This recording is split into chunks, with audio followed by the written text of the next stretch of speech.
मेरे सामने ही तो बैठी थी कहकशाओं के जहान में, खुले से आसमान में, पीपल की ठंडी छाँव में, छोटे से एक गांव में, समंदर के किनारों में, झीलों में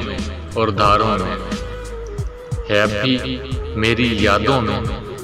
कस्मों में और वादों में, सितारों की किसी महफिल में,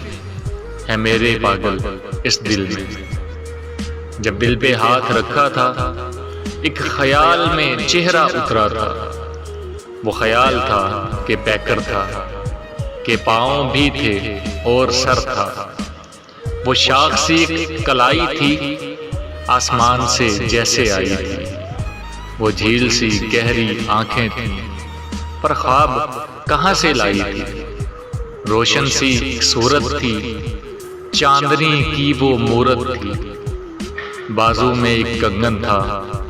आया अभी तो जोबन था, पैरों में खनकती पायल थी और मेरी तरफ जो मायल थी, मेहंदी हथेली पे रख कर फिजा नाम हथेली पर लिखती, उस नाम से आती खुशबू थी, वो लड़की थी कि जादू थी, जादू वो सब पे चलाती थी,